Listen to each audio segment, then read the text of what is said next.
Escucho. Muy bien, muchas gracias. ¿Ya? Muy bien, señores, vamos a empezar. Vamos a empezar con trabajos de alto riesgo. Permítanme presentarme. Soy el ingeniero Héctor Portales Huanca, ingeniero civil de profesión, con maestría en ingeniería civil, con mención en gerencia de la construcción. Eh, Actualmente trabajo en la entidad prestadora de servicios de saneamiento de Tacna, como jefe de la división de distribución y recolección de la gerencia de operaciones. Asimismo, tenemos más de 8 años de experiencia en lo que es eh, la, la seguridad y salud en el trabajo, ¿ya? Asimismo soy docente del Servicio Nacional de la Capacitación para la Industria de la Construcción, CENSICO.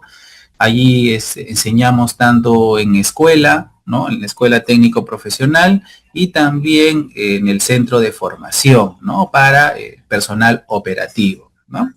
En ese entender, poseemos mucha experiencia en eh, lo que es la seguridad y salud en el trabajo. Asimismo, también quien habla ha sido autorizado por la Dirección General de Normalización y Formación para el Empleo en certificación de competencias laborales del Ministerio de Trabajo y Promoción del Empleo como evaluador, ¿no? En todos los sistemas de gestión de seguridad y salud en el trabajo. Muy bien.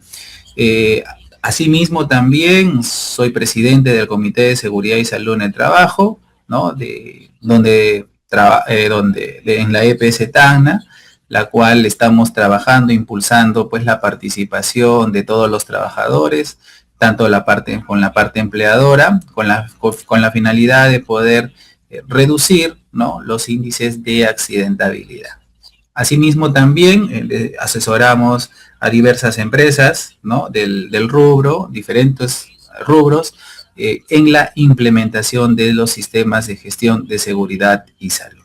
Muy bien, eh, esa es mi presentación, darles la bienvenida nuevamente y vamos a iniciar el temario del día de hoy. Muy bien, en esta tarde vamos a hablar acerca, primero, la base legal. Recuerden que la funcionalidad de una implementación se basa en normativas, ¿no? Y precisamente dentro de esas normativas nosotros vamos a establecer ciertos parámetros de cumplimiento, dado que existe una entidad fiscalizadora en la cual nos establece ciertos lineamientos técnicos que debemos cumplir, ¿no? Y que bajo ese estamento los empleadores están en constante fiscalización, ya sea a través de una denuncia, ¿no? Puesta anónimamente o quizás por un trabajador o un ex trabajador que haya desarrollado sus funciones en cualquier centro, en este caso de empleo, o en todo caso puede ser cualquier ciudadano, ¿no? Entonces, perdón un ratito, para no desconcentrarlos, voy a apagar un poco apagar mi video para poder poder llenar todos los espacios del contenido que el día de hoy vamos a hablar, ¿no? Entonces es importante el tema de la base legal, saber interpretar la normativa, ¿correcto? Para nosotros poder desarrollar sin ningún inconveniente en la ejecución de la implementación del sistema de gestión.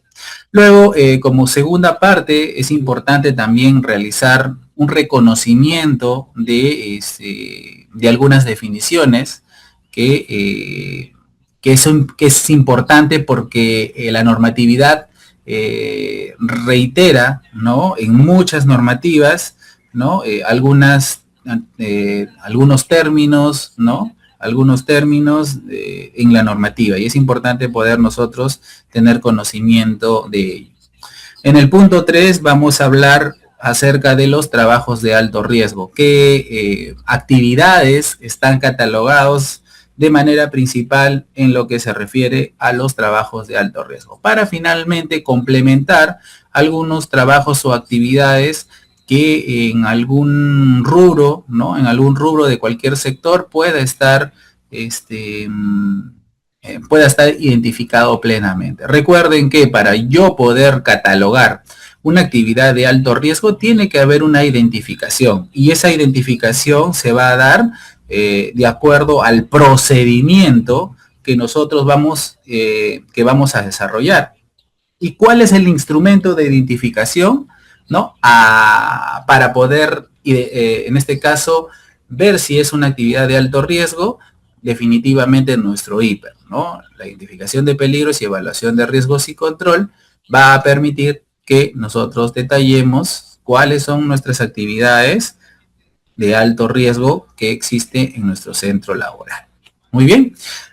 Antes de poder iniciar, por favor, cualquier duda, consulta que puedan existir, ustedes normal, activen el audio y estamos prestos a poder absolver cualquier duda o consulta que ustedes requieren. Asimismo también, si la pantalla se vuelve inestable y no, la imagen se detiene, por favor, igual les pediría que me puedan avisar para que todos podamos acompañar el temario hasta la última diapositiva que tenemos. Muy bien. Muy bien, entonces vamos a empezar con la base legal.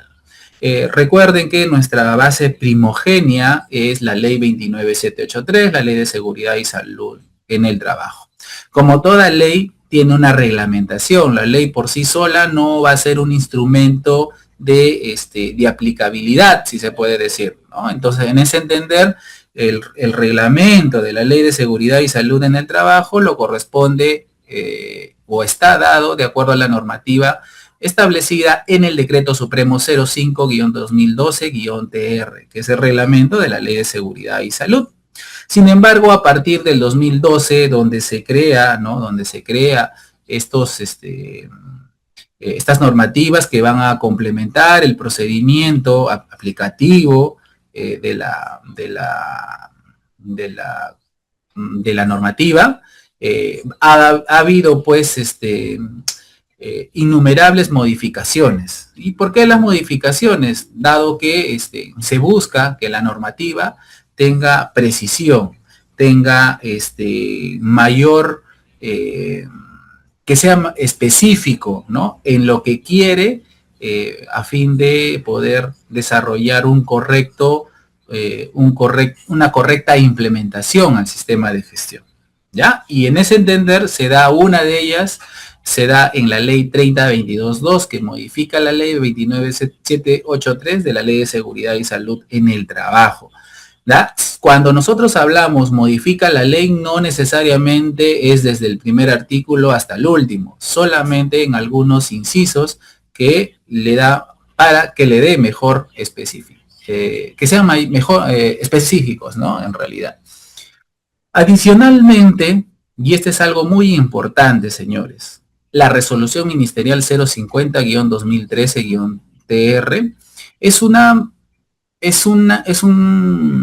normativa que te ayuda, ¿no? Que te ayuda a poder implementar un sistema de gestión, aprobando 8 registros obligatorios en la cual te van a ayudar, ¿no? Como contenido a poder implementar la documentación. Entonces es importante que ustedes puedan detallar y conocer, ¿no? Todo el contenido que abarca esta normativa. Muy bien. Y adicionalmente la G050. La G050 junto con el Decreto Supremo 011-2019 que es el Reglamento de Seguridad y Salud en el sector construcción, ¿ya? Y esta normativa G050, que es seguridad de la construcción, en donde norman, ¿no? Actividades básicas que están comprometidas en el trabajo de alto riesgo. Entonces, véase que es un tema muy importante en la cual existen parámetros dentro de los lineamientos técnicos a través más específicos en cada uno de los sectores, ¿ya?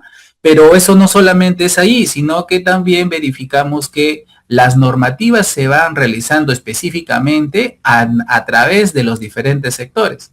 Por ejemplo, si vayamos a trabajar con obreros municipales, está contemplado dentro del Decreto Supremo 017-2017, ¿sí? TR, ¿no? Entonces, si cualquiera de ustedes va a implementar o está a cargo de la implementación de un sistema de gestión y cuáles son los lineamientos técnicos que debemos cumplir, entonces, y estamos trabajando con obreros municipales, es decir, dentro de una entidad pública, debemos nosotros aplicar lo que dice esta normativa. Paralelamente con el reglamento de la Ley de Seguridad y Salud de Trabajo, Decreto Supremo 05-2012-TR, y junto a esta normativa en específica, ¿ok?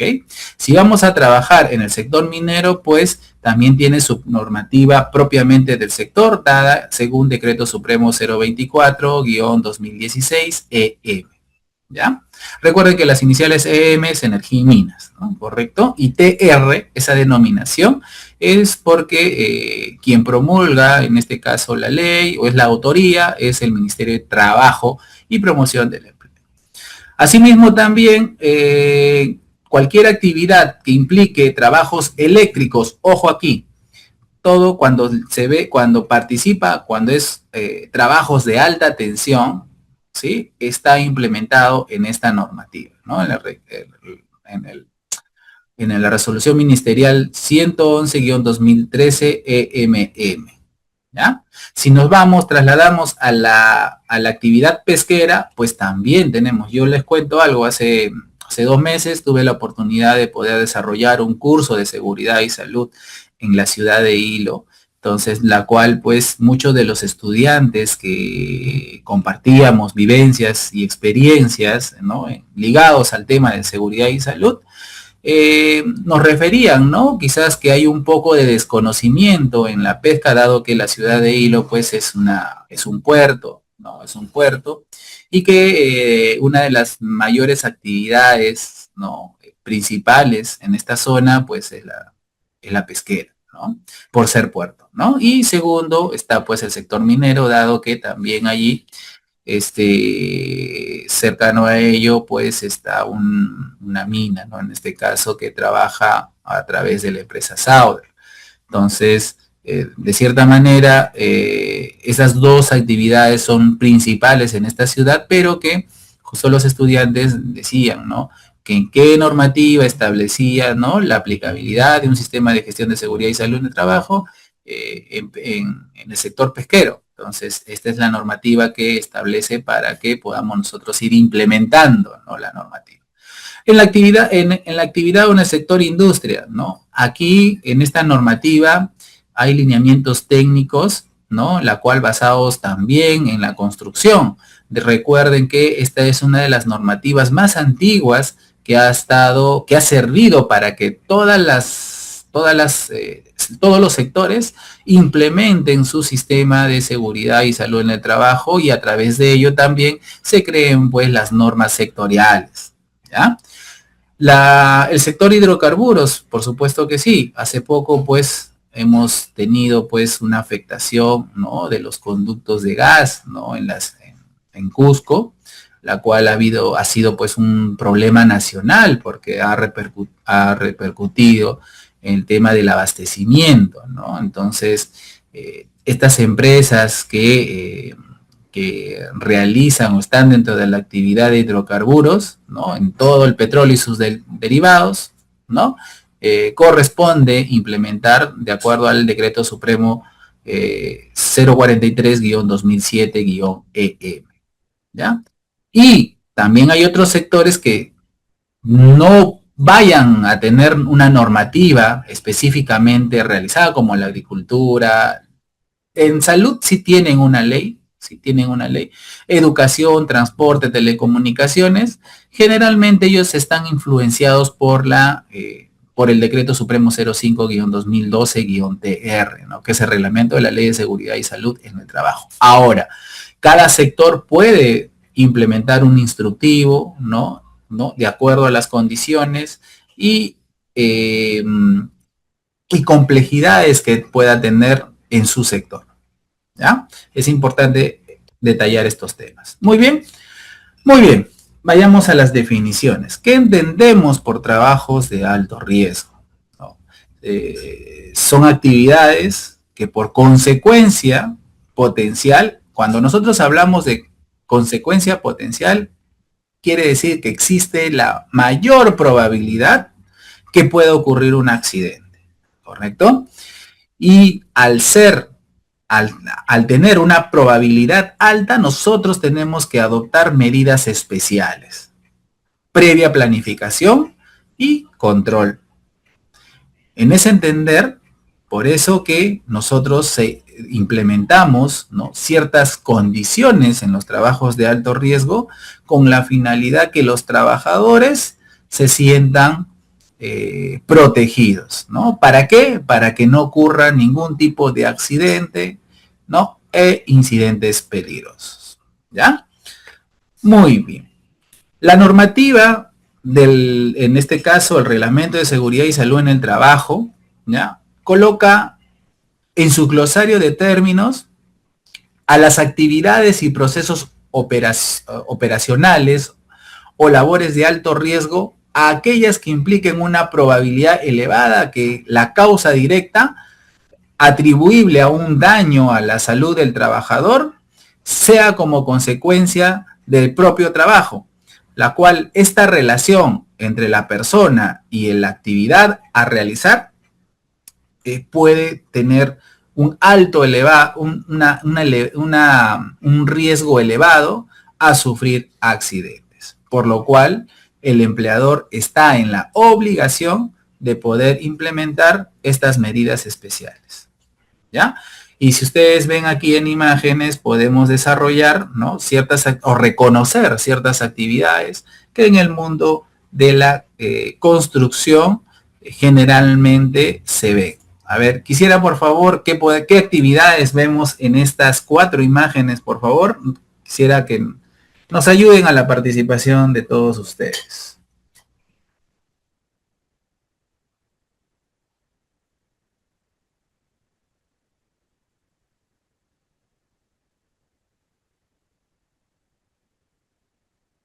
Hola, por favor, pueden participar. Participemos todos para que la clase pueda ser un poco amena.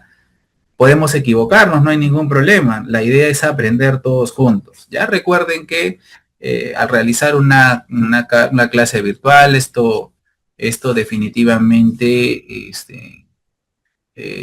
tenemos que sacarle mucho provecho, ¿no? Dado que nos ayuda a poder enriquecer nuestros conocimientos, ¿no? Entonces, quisiera por favor que puedan participar.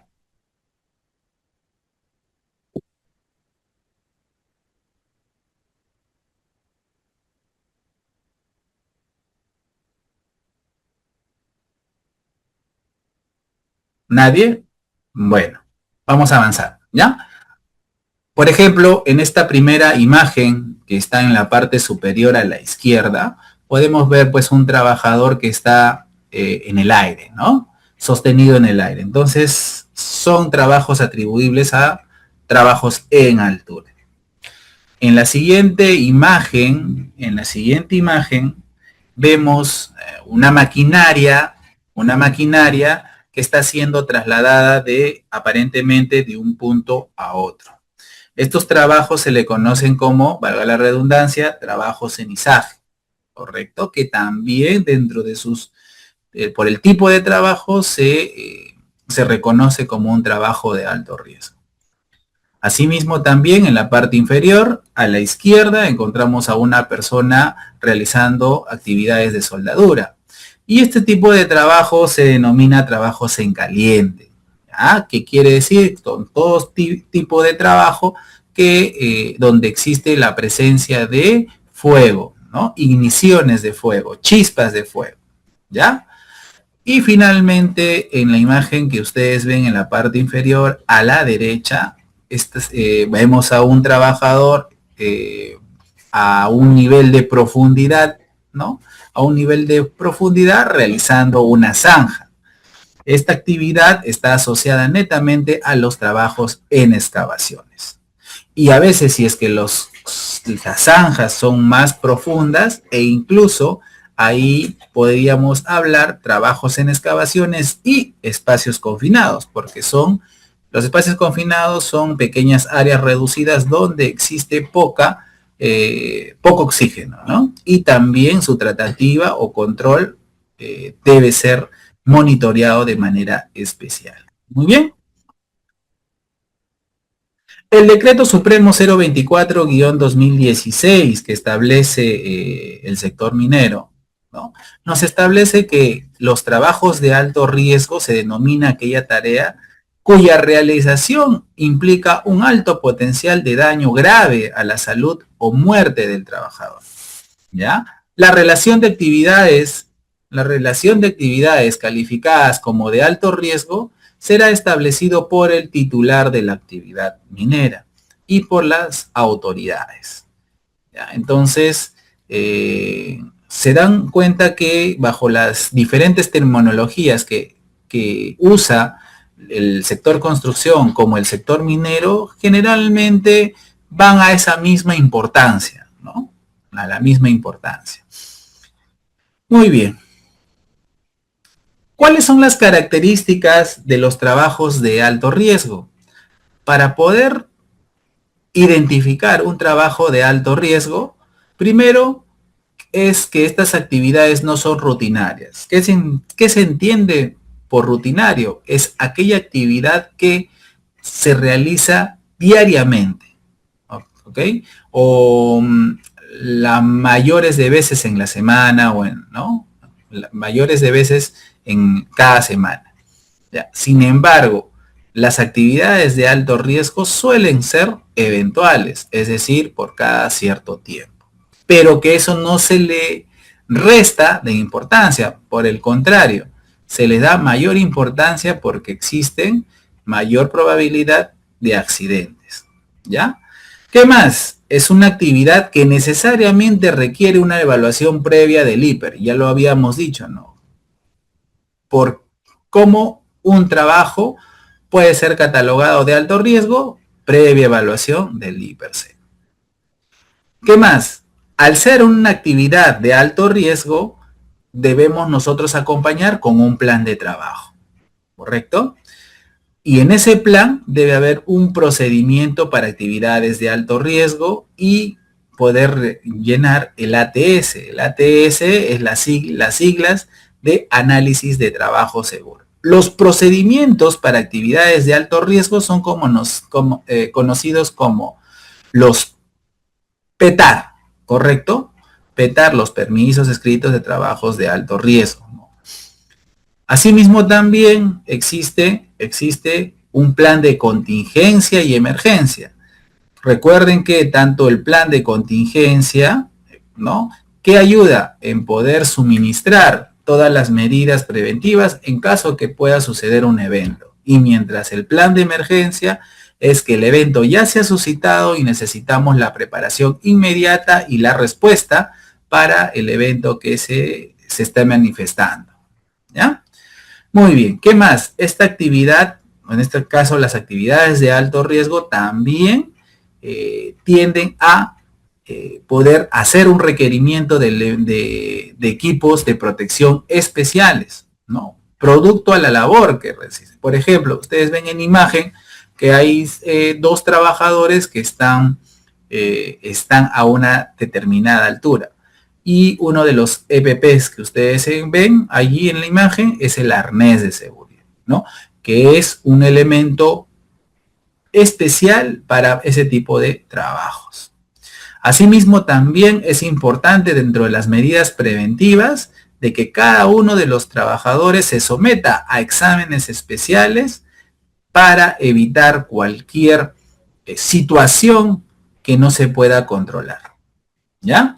Asimismo, también se necesita la presencia de un personal especializado, es decir, un ingeniero SOMA, que va a ayudar al correcto desplazamiento desde el inicio hasta el fin de la actividad. ¿Qué más? Se va a requerir un permiso antes de su ejecución. Este permiso no solamente es como una especie de una declaración jurada, sino que también ahí se identifican qué elementos y equipos deben tener. A veces estas actividades están asociadas a otro tipo de trabajos, y especialistas también, la cual ellos llenan, firman, ¿no? Se capacitan y después de la capacitación dan una conformidad de estar preparados para poder realizar este tipo de trabajos. Muy bien.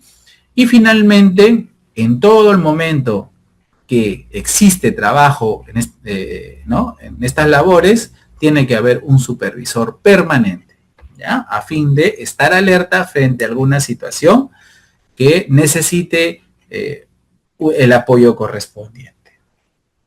Muy bien. ¿Hasta ahí alguna duda o consulta? Este es un ejemplo de permiso escrito de trabajos de alto riesgo, ¿no? PETAR. Esa es la autorización que el empleador, a través del ingeniero Soma, remite previa evaluación la autorización otorgada hacia los trabajadores que van a realizarla, ¿ya? Y estos son los procedimientos escritos de trabajo seguro, o PETS. Son los procedimientos de cómo secuenciales de cómo debe desarrollar un trabajador mediante esta labor, ¿ya?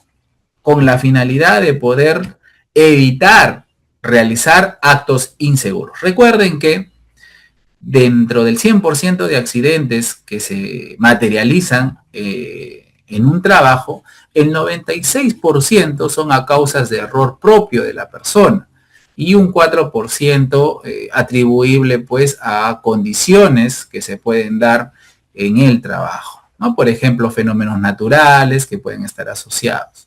Entonces, por eso que es la importancia de poder controlar este 96% que está directamente atribuible a las conductas del trabajador, ¿ya?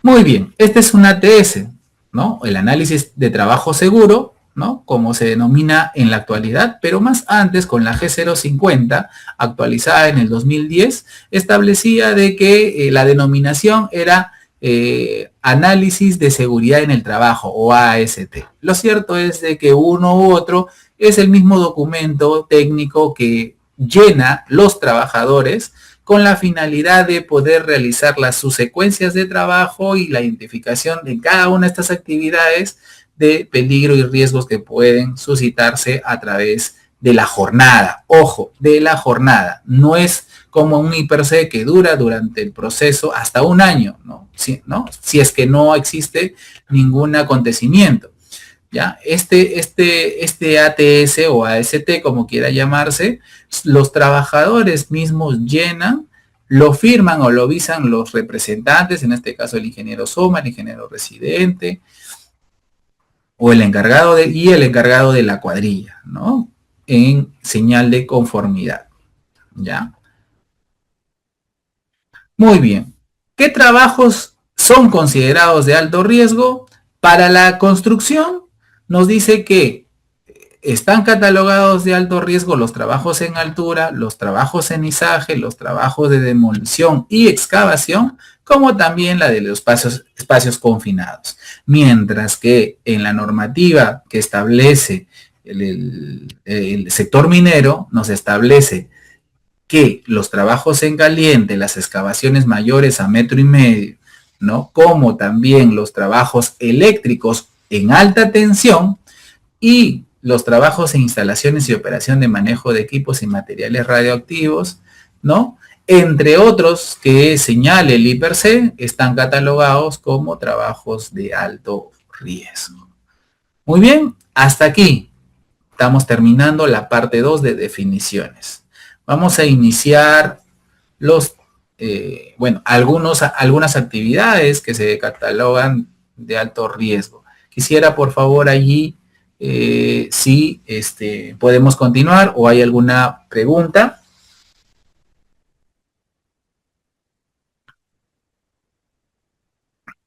Bueno, no hay pregunta. Miren, antes de empezar, por favor, les quiero dar 5 minutos de una pausa activa. Esta es la primera pausa activa que vamos a tener en la tarde para que puedan ir un rato a, a estirarnos, a tomar agua, un ratito, por favor. Estos 5 minutos les voy a dar, por favor, para que no nos acumulemos y nos concentremos al 100%, ¿ya? Entonces son 3:39 de la tarde, vamos a darnos los pequeños 5 minutitos, ¿sí? A las 3:44 estamos reiniciando nuestra clase, ¿ya? Muy bien. Entonces, quedamos así, ¿listo? 5 minutos.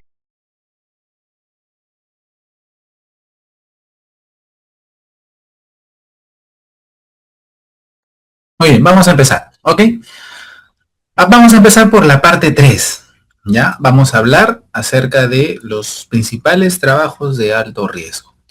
Vamos a iniciar por los espacios confinados. Como ya le habíamos adelantado, los espacios confinados son aquellos elementos o espacios reducidos que el hombre, bajo diferentes actividades específicas, realiza. ¿Ya? Por ejemplo, vamos a dar ejemplos para que ustedes puedan entender un poquito más. Eh, Cuando se realizan trabajos de cisterna, por ejemplo, ¿no? La cisterna, pues, tiene solamente un ingreso, ¿no? ¿no? Tiene un ingreso y donde tú ingresas, por allí también sales. Entonces, recuerden que a veces no es bueno de que un trabajador perdure en el tiempo en esa área, dado que eh, el oxígeno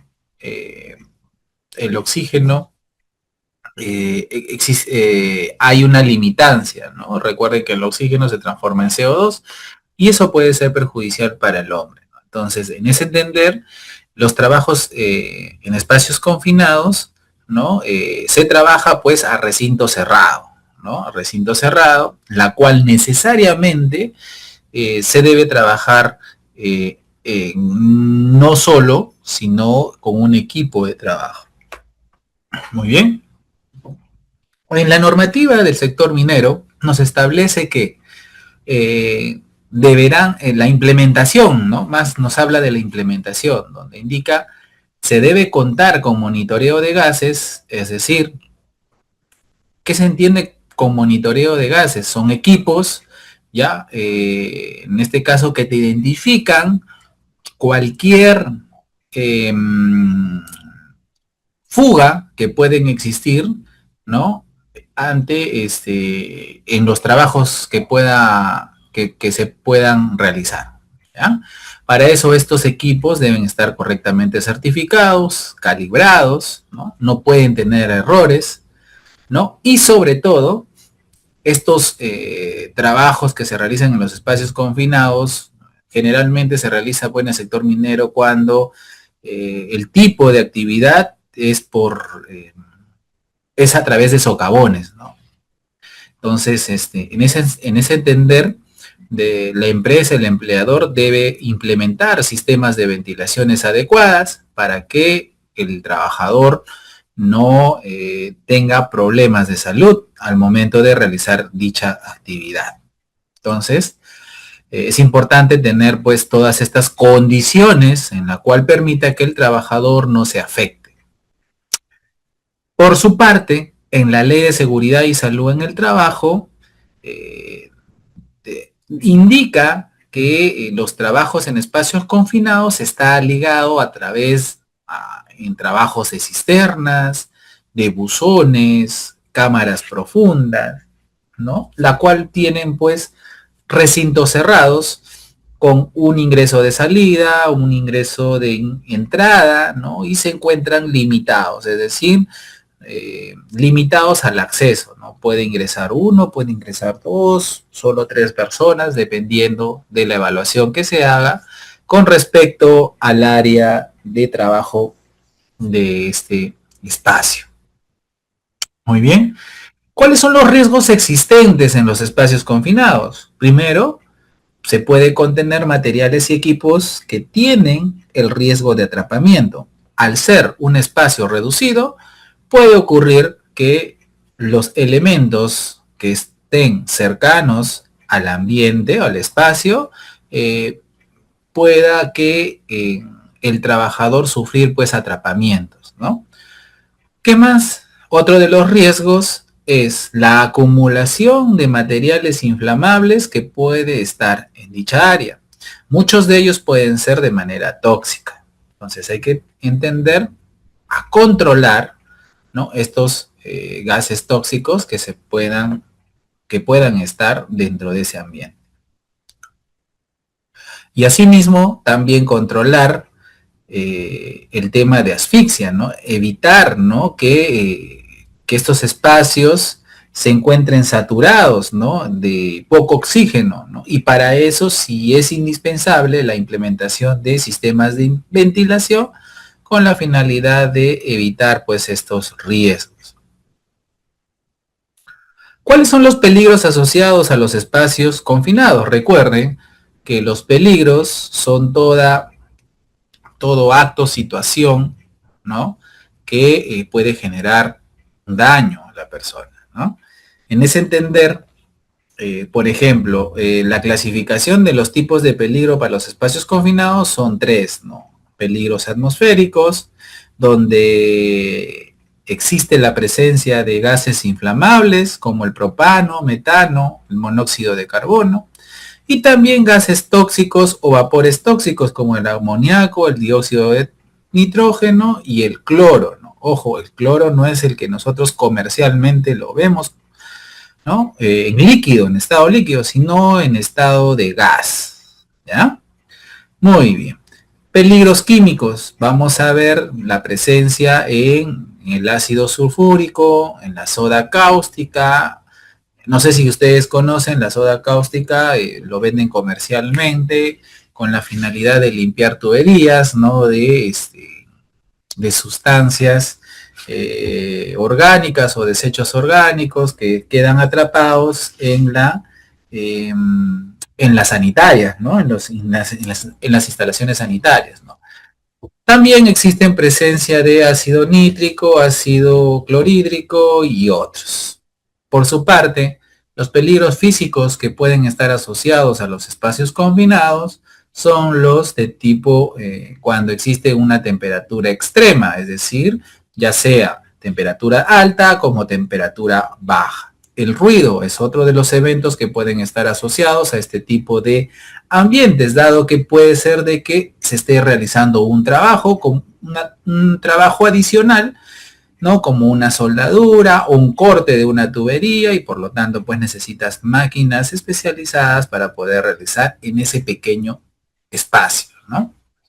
También otro de los peligros es caída de objetos, atrapamientos, electrocuciones, caídas de altura, hundimientos y algunas superficies húmedas y resbalosas que podamos encontrar. Muy bien. Entonces recuerden que en estos espacios confinados, uno de los agentes muy importantes es poder controlar la cantidad del oxígeno, ¿no? Y para eso nosotros tenemos que evitar que el CO2 aumente en esa área reducida. Por lo cual la normativa te establece que cuando se disminuye el oxígeno a menos de 19.5%, la atmósfera está deficientemente, es decir, hay más CO2 que oxígeno, la cual puede poner en peligro la vida de las personas que están dentro de ella. Entonces, para eso, ¿qué vamos a hacer previamente? Identificar los lugares y equipos de la empresa donde tienen este tipo de permisos para poder trabajar en estos espacios confinados.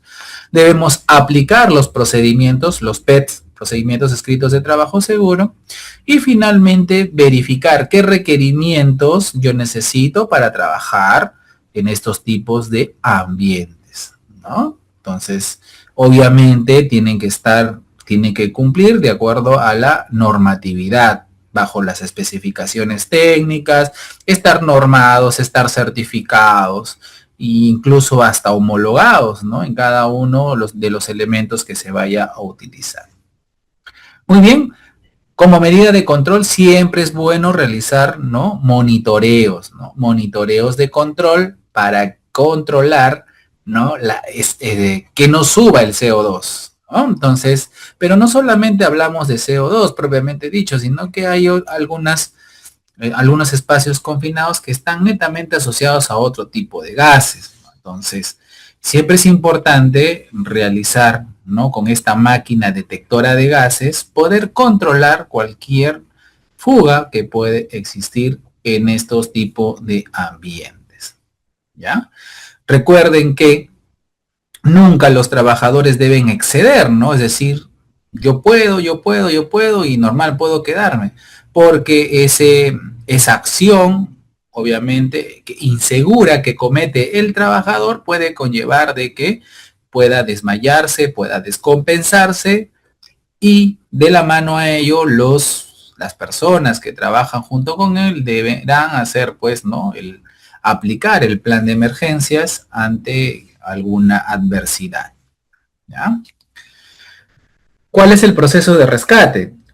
Los rescates, cuando se realiza a un trabajador que necesite el apoyo, primero, los trabajadores deben estar capacitados para poder rescatar al trabajador. ¿Ya? Deben tener ellos unos equipos apropiados como aire contenedores, trípodes, cuerdas que te permitan ayudar a la evacuación del trabajador que requiere la atención. ¿Ya? El número de rescatistas que pueden estar al momento de la evacuación al trabajador está supeditado al área del ambiente, ¿no? Recuerden de que estos tipos de áreas son pues reducidos. Muy bien. Vamos a pasar a la segunda actividad, que son trabajos eléctricos. En estas actividades eléctricas, definitivamente la fuente de energía es la energía eléctrica.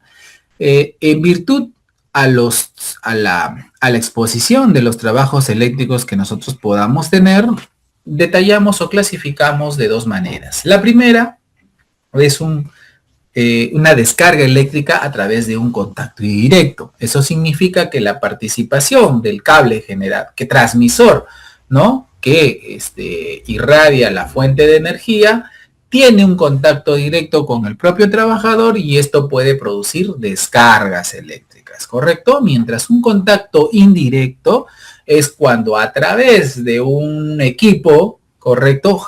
Que que está supeditado a que se genere pues que se genere, ¿no? La fuente para poder utilizar, puede sufrir una desperfección y que por el paso o el contacto del trabajador a ese equipo pueda sufrir pequeñas descargas, ¿no?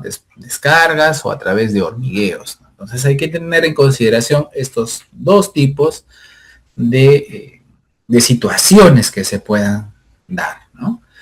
¿Qué nos dice la normativa de el sector minero? En el artículo 135 nos habla, ¿no? Recuerden que ya lo habíamos dicho al inicio, que para ellos el trabajo de alto riesgo aplicado a la energía eléctrica corresponde a trabajos de alta tensión, ¿correcto? En ese entender, entonces indica que todo el personal que vaya a participar de estos tipos de trabajo tienen que estar capacitados, ¿no? Y autorizados por el titular de la actividad minera, ¿ya? Es decir, tienen que pasar un proceso de capacitación, ¿ya? Seguido también del permiso escrito de trabajos de alto riesgo, más conocido PETAR, ¿no? Es un documento de cumplimiento en la cual tanto el empleador adopta ciertos procedimientos, equipos de protección para que el trabajador capacitado y con conocimiento pueda realizar los trabajos respectivos a la que haya sido encomendado. Para eso, pues se realizará una serie de procesos, como por ejemplo, cortes de energía, porque yo voy a manipular directamente a esa fuente, voy a evitar que no retorne la energía, verificar que la energía residual, ¿no? Y ausencia de tensión exista, ¿no? Entre otras maniobras como el bloqueo y señalización de prohibición de suministro de energía. ¿Ya? Entonces, esas son las actividades previas que nosotros debemos desarrollar al momento de controlar un trabajo que se desarrolle en estos tipos de casos. ¿Ya? Muy bien. ¿Cuáles son los riesgos y peligros que intervienen en este tipo de fuente? Primero, la intensidad de la corriente. Recuerden que hay estaciones generadoras que tienen alta intensidad y que también las consecuencias pueden ser mucho mayores, muchas de ellas pueden ocasionar pues la muerte, ¿no? Otra de las evaluaciones que debemos nosotros entender es el tipo de contacto, ya lo habíamos dicho, ¿no? Puede ser directo, indirecto, ¿no? O a través de arco eléctrico. Tercero, realizar pues el recorrido de la corriente eléctrica por el cuerpo humano, ¿no? Ese es otro de los factores que ponen en riesgo a la salud del trabajador. Seguido por la naturaleza de la corriente eléctrica, la resistencia en el cuerpo que puede dar, el sexo y la edad, ¿sí? Que son condiciones también que puede conllevar, ¿no? Al tema de la severidad, ¿no? De estos de estas actividades, ¿no? Y ciertas situaciones ambientales. Por ejemplo, un espacio donde presenta lluvias, a realizar un trabajo eléctrico en esas condiciones, creo que se debería suspender, ¿no? Y por eso que también aquí en esta diapositiva se aclara. Ahora bien, ¿qué repercute las consecuencias de un trabajador que sea dañado por una descarga eléctrica? Muy bien. Si la fuente de energía supera entre 1 a 3 miliamperios, el efecto va a ser de percepción, es decir, es un paso de hormigueo, cosquilleo que podamos nosotros sentir, ¿no? Sí detectable, pero no peligroso, ¿ya? Sin embargo, si existe entre 3 a 10 miliamperios, ya existe un proceso de electrización, es decir, ya el cuerpo, ¿no? Identifica la corriente, ¿no? Y produce pues movimientos reflejos. Ya una situación más alarmante es cuando a través de 10 miliamperios se pasa al efecto de tetanización.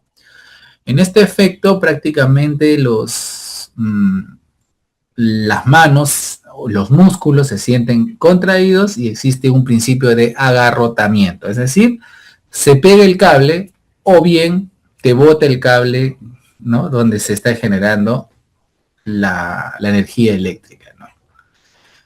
Cuando superen los 25 miliamperios, estamos hablando como consecuencia de un paro cardiorrespiratorio, ¿no? Entonces, que puede generar pues lesiones y daños al cerebro. Vayamos un poco más, si está la descarga se produce a nivel de 25 a 30 miliamperios, ya puede originar una asfixia y eso puede ocasionar un daño más severo como daños a los pulmones. Y bueno, y cuando existe entre 60 a 75, ya hablamos de una fibrilación ventricular. Es decir, aquí el corazón se ve afecto con la finalidad de, bueno, en muchas ocasiones pasado este límite, pues puede fallecer la persona, ¿ya? Para eso, como medidas de acción, ¿qué debemos utilizar? Pues la regla de oro, ¿no? Las 5 S, ¿no? Donde aquí, cuando se trate de instalaciones, tenemos que separar, ¿no? Las de alta tensión y la baja tensión. El primer paso es abrir todas las fuentes de tensión, ¿no? Esa es una acción preventiva que tanto para trabajos de baja y alta tensión se encuentran regulados de manera obligatoria. Muy bien. Dos, el enclavamiento o el bloqueo, más conocido como el blockout, ¿no? ¿Qué significa? Yo corto el sistema de alimentación para que todos puedan trabajar. En este caso, me dice que tanto la baja tensión como la alta es de manera obligatoria, ¿no? Y si es posible darse. Como punto 3 es el reconocimiento de la ausencia de tensión. Es decir, verificar todos los conductos o flujos que no presenten pues mayores amenazas. Esto tanto para la baja tensión como la alta tensión son de manera obligatoria. Luego, 4, poner a tierra y en cortocircuito todas las posibles fuentes de tensión. Esto cuando se trabaja al nivel de baja tensión es recomendable. Pero si tú trabajas en alta tensión, pues podríamos hablar que ya es, ¿no? Es netamente una actividad de alta tensión. Y finalmente, delimitar la zona de trabajo. Eso sí es recomendable para la zona baja tensión y obligatorio para, ¿no? Para trabajos en fuente de alta tensión.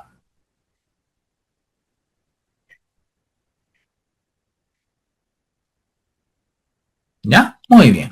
Vamos a continuar.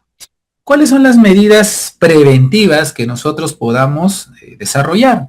Primero, la reparación de todo equipo, ojo, estamos solamente hablamos de mantenimiento correctivo, sino también mantenimiento preventivo, ¿no? Que todos los equipos energizados, si se puede decir, deben desarrollar un programa de mantenimiento preventivo, ¿correcto? Y en el caso que falle el sistema, adaptar, ¿no? Adaptar nuestras medidas preventivas. Asimismo, también limpieza y lubricación de todas las máquinas generadoras de energía y el arreglo de mecanismos atascados en caso hubiere. Estos famosos blockdown, ¿no? Son métodos que te permiten que donde se genera la fuente energía sea bloqueada a través de candados de seguridad con una correspondencia en la emisión, ¿no? De pequeñas tarjetas, en la cual el trabajador puede activar o desactivar cualquier tipo de control mientras los trabajadores estén realizando algún trabajo de mantenimiento. Muy bien. Aquí están las tarjetas de seguridad, ¿no? Tarjetas preventivas que se desarrollan. ¿Listo? Hasta aquí. ¿Alguna duda o consulta? ¿Todo se entendió? Ingeniero, yo tengo una duda. Sí. Referente a lo último que tocó de los bloqueos, obviamente la norma te pide tener una caja de bloqueos, ¿no? Pero referente a la dimensión de la caja, por ejemplo, ¿no? Pongo un ejemplo.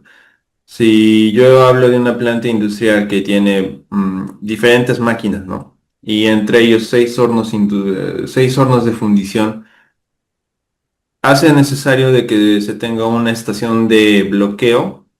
La estación me refiero como una vitrina con varios bloqueos ahí, o es suficiente una maleta de bloqueo. Ahí sería que nosotros podamos evaluar dependiendo, ¿no? Recuerden de que toda instrumentación, ¿no?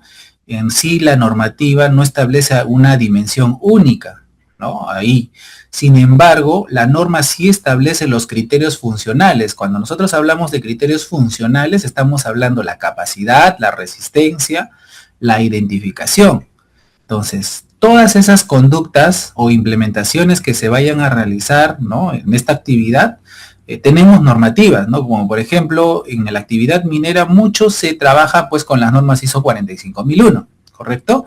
Y pero también existen algunas actividades que están ligadas netamente a las normativas también ANSI, ¿no? En ANSI o la OSHAS anteriormente dada, que refiere pues a los cuidados o a las dimensiones referenciales, ojo, no son obligatorias para a fin de poder pues poner y usar, ¿no? Los tamaños, algunos estándar o según a la cantidad de candados que se pueda realizar, ¿no? Entonces, pese a ser un material, en este caso, en las cajas, pese a ser elementos que te ayuden a poder encerrar el circuito, ¿no? A fin de evitar ciertos accidentes, establecen pues medidas pues como una recomendación, ¿no? Por ejemplo,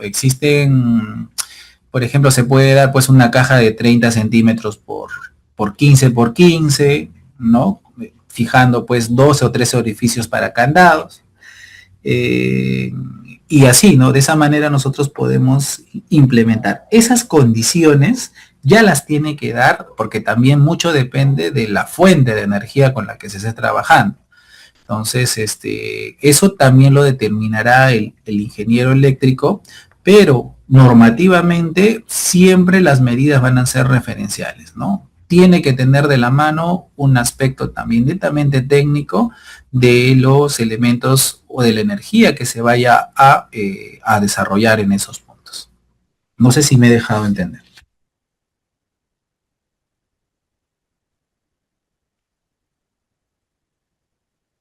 Ingeniero, Sí, le paso una consulta más, ¿no? sí. Mire, esos hornos son eléctricos, ¿no? Son eléctricos, todo es electricidad. Y también leyendo la norma, por eso le preguntaba, ¿no? Porque ahí, como usted bien dice, hay un criterio en el que te refieres a lo que es la jerarquía de controles, ¿no? Y Ujú, obviamente también he encontrado un caso interesante, ¿no? Referente a lo que es, por ejemplo, los gases que emite este proceso que es la fundición, ¿no? Y referente a eso, la norma te dice, pues que hay que, no dice, ¿no? Pero dice, se procurará encapsular ujú. y retirar los gases de este área de trabajo, ¿no? Y procurará usualmente se puede entender como que es una opción, ¿no? Pero Una cuando ya, recomendación, más ajá, que una obligación. Cuando la norma te dice debe, ya es otra cosa, ¿no? Ujú, claro, pero a lo que me refiero es como usted bien dice, pero desde una evaluación de, porque, ejemplo, ¿no? Si digamos esos hornos de fundición están al lado de un área donde están trabajando, digamos, con tornos. Y obviamente en un área de tornos no usas mascarillas. Y al otro lado hay un área de montaje, ejemplo, ¿no? Entonces, y esa área está libre. A lo que me refiero el área de fundición ujú, es claro. simplemente ventilado por aire, ¿no? Ujú, Sí, aire natural. Y entonces, la evaluación que yo veo, entonces hay contaminación cruzada a las diferentes áreas, ¿no? Entonces yo propongo un encapsulado desde la parte de lo que me dice la norma, pero también al entender procurará, yo lo veo como una opción, pero como usted bien dice, si es para una ISO, se utilizaría, supongo yo, el método de jerarquía de controles para poder encapsularlo y ventilar forzadamente con un ventilador sin que este ventilador emita el aire, ¿no? Sino a un depósito, ¿no? ¿Esa claro. evaluación es adecuada o es incorrecta? Mira, siempre la evaluación que te va a dar es primero identificar, pues obviamente, los peligros y evaluación de riesgos, ¿no? Dentro del hiper. Posteriormente, ¿tú cómo vas a identificar, ¿no? La magnitud o la severidad que pueda arrojar en este caso, en este horno eléctrico, a través de la jerarquía de controles, ya sabemos, ¿no? Eliminación, sustitución, controles de ingeniería, controles administrativos y EPP finalmente, ¿no?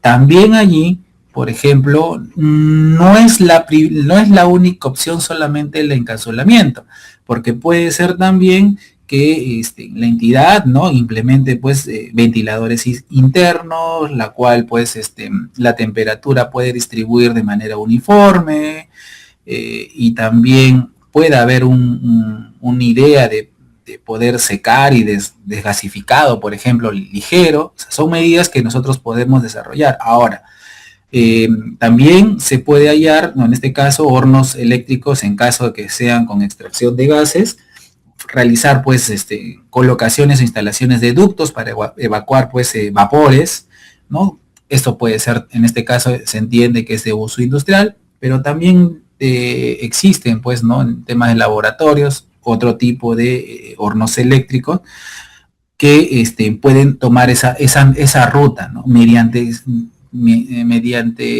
yo sugiero, ¿no? Mediante hagamos un buen análisis en la jerarquía de controles y qué medidas realizar, yo pienso que se deberían implementar. Caso contrario, bueno, irnos a la segura, ¿no? Encapsulamiento, listo, pero a veces se entiende que es un poco difícil, ¿no? ¿Por qué? Por factores netamente externos. Puede ser primero la localización.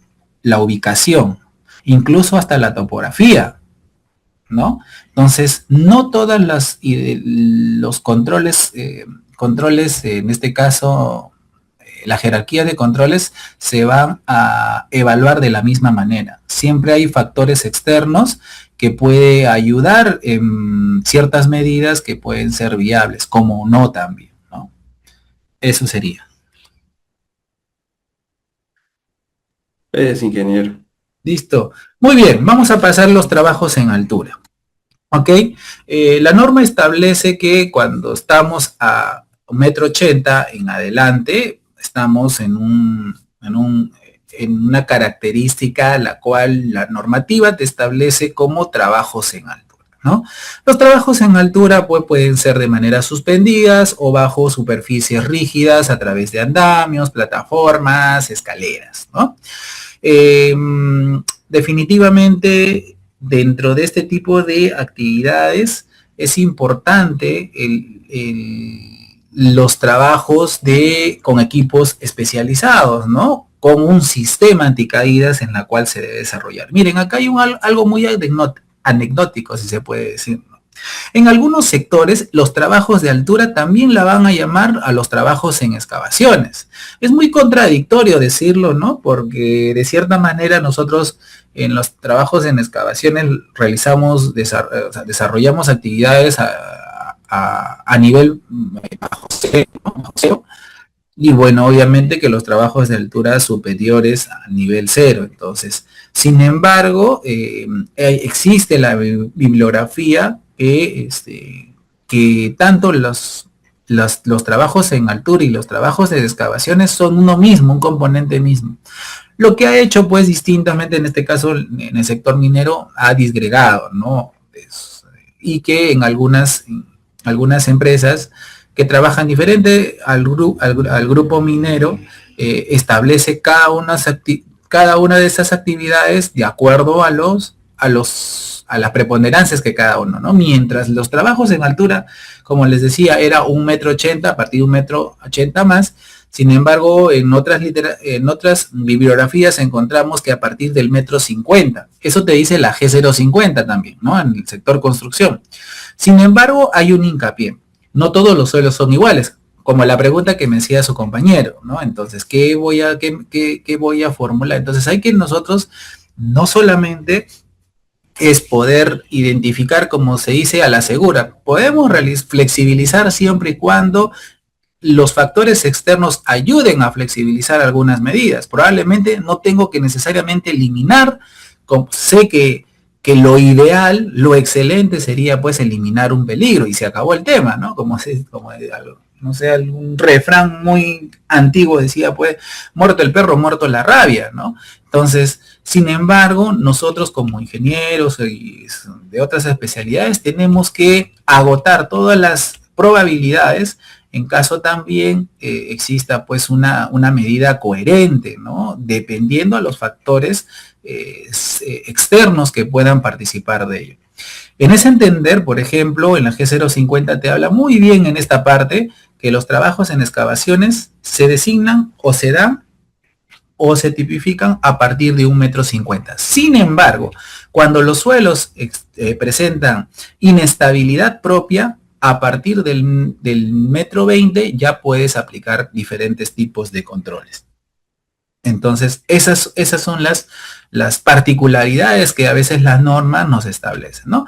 ¿Qué actividades podemos encontrar? En este caso, ¿qué peligros y riesgos podemos encontrar en trabajos de altura? Miren, ustedes van a ver, pues, están asociadas en esta bibliografía, y no es que esté mal, sino que se asocia mucho los trabajos de altura como las excavaciones. Por ejemplo, plataformas y cestas elevadoras, ¿no? Para realizar trabajos puntuales, los pilares, postes, columnas y antenas, los desniveles, ¿no? Máquinas y equipos de elevación, pozos, zanjas, aperturas, rampas, huecos de ascensor y bueno, trabajos de arborización, ¿no? Árboles, ¿no? Muros, ¿no? Vaciado de muros, techos, losas, etcétera, etcétera.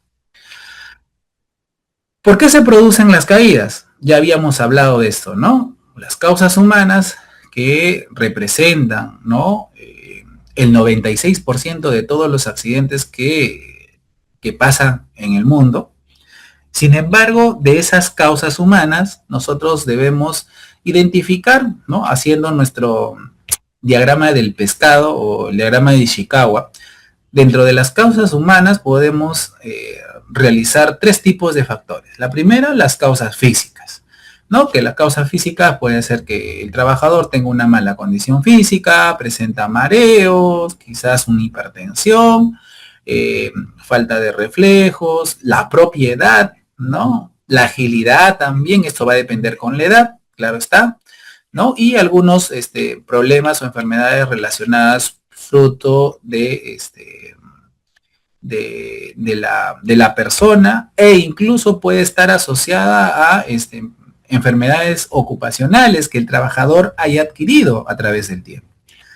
Luego también otra de las causas son las causas psicológicas, ¿no? A través de los descuidos, el nerviosismo, la inquietud, ¿no?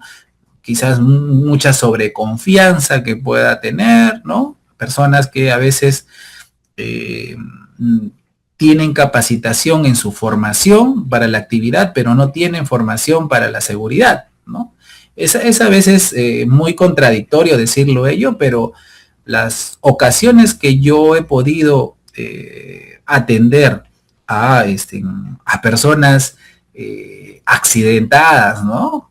Siempre decían, pucha, nunca me ha pasado esto, ¿no? En los 50 años que tengo de experiencia, nunca me ha...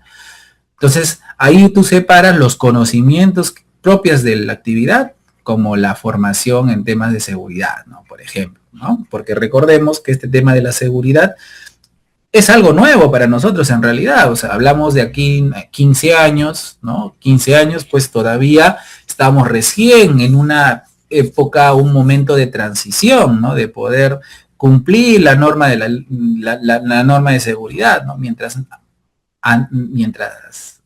muchos años atrás, pues prácticamente no estaba especificado muchas cosas, ¿no? E incluso ni había Sunafil, pues en la presencia en varias partes del Perú, y todo se centralizaba en Lima, una sede a nivel del sur y una sede a nivel del norte, nada más. Y todo ese trabajo de fiscalización la daban pues las direcciones regionales de trabajo. Cosa de que ahora con el tiempo, pues ya la Sunafil, pues en varias partes del Perú, que en cada región, está pues instalada, ¿no? Precisamente cumpliendo las normativas, ¿no? Entonces, trasladando ya la parte de las causas psicológicas, podemos hablar pues ciertas conductas que el trabajador asume durante el proceso de ejecución de la actividad, ¿no? Y bueno, y otro de los puntos también que es importante es la formación, ¿no? Esta formación está ligado netamente a el desconocimiento, ¿no? de los riesgos que pueda someterse dicho trabajador, y esto también pues en muchas oportunidades es responsabilidad del propio empleador. Recuerde que la normativa te establece que las capacitaciones que deben darse el empleador son mínimo 4 veces al año, ¿no? Y generalmente a veces el empleador, para no realizar mayor gasto y estar al límite de la normativa, pues establecen esas 4 capacitaciones y no hay más, no hay entrenamientos, no hay simulacros, no hay capacitaciones, entre otras, ¿no? Entonces, y este es el producto, ¿no? Que el trabajador se someta a los riesgos y que lamentablemente sea afectado en alguna oportunidad, ¿no? Muy bien. ¿Por qué se producen las caídas? También existen causas materiales, ¿no? Y esto quizás porque no utilizamos un material que está correctamente normado, trabajamos con materiales hechizos sin ninguna supervisión previa, los EPPs que se les da nunca han sido, pues, nunca les han capacitado al personal. Ojo, cuando hablamos nosotros de trabajos en altura, netamente estamos asociados a los trabajos con arnés, ¿no? Arnés, líneas de vida, puntos de anclaje. Sin embargo, hay muchas personas, y yo he tenido justo el año pasado a fines del año pasado tener pues un curso, ¿no? Realizado por Sensico, en la cual estuve pues con trabajadores, ¿no? En el curso de trabajos en altura, ¿no? Y, y déjenme decir la penosa realidad, porque es parte de la realidad que no solamente sucede aquí, sino también en varias partes del Perú, es de que del 100% que estaba en obra, el 20% realizaba trabajos en altura, en las diferentes, ¿no? Generalmente estamos hablando eh, los operadores, ¿no? Unos realizaban trabajos en soldadura, otros realizaban trabajos de vaciado, ¿no? Entre otras actividades. Finalmente, trabajos en altura. Sin embargo, cuando yo les pregunto, a ver, levanten la mano, ¿quiénes saben utilizar correctamente el arnés? ¿No? ¿Quiénes han sido instruidos para poder colocarse correctamente un arnés? Ninguno me levantó la mano. Y cuando yo les preguntaba o les repreguntaba y les decía, ¿y cómo aprendiste a utilizar tu arnés? Bueno, solamente decían, bueno, entre los compañeros nos ayudamos y entre ellos mismos se hacen sus capacitaciones, ¿no? Entonces, sin embargo, eso es una de las cosas que ante la poca importancia que le da el empleador al trabajador, ocurren los accidentes. Entonces, ese es un tema que deberíamos, nosotros como especialistas de seguridad, deberíamos sensibilizar. Ojo, el trabajo no es la sensibilización hacia el trabajador solamente, sino también al empleador. O sea, el empleador piensa que implementar un sistema de gestión es un gasto, cuando no ven, más que gasto, es una inversión que tú realizas a tus trabajadores, porque un accidente está ligado a descansos médicos, y el descanso médico está ligado a que no vaya a cumplir mi productividad, ¿correcto? Entonces, y no lo vemos de esa manera, ¿no? Entonces hay que tener mucho en cuenta eso, ¿no? El gran trabajo, la chamba que los especialistas en seguridad tienen es de tratar de convencer, ¿no? En la máxima de las posibilidades. ¿Por qué les digo? Porque jamás al empleador lo vas a conquistar al 100%, ¿no? Generalmente siempre va a querer tener la razón, ¿no? Pero ahí está tu trabajo en poder concientizar, ¿no? Tu poder de convencimiento y el por qué, saber explicar por qué es importante, ¿no? Y si hay que demostrar con números, se hace, es fácil. Yo a varias entidades, hemos podido hacerles entender a tener uso de razón el por qué la ley 29783 es importante para ellos, ¿ya? Entonces, eso más que todo. Muy bien, sigamos. Las causas materiales, obviamente, ya habíamos hablado, carencia de PPs, equipos, ¿no? Protecciones individuales, en EPPs, equipos de protección colectivas, ¿no?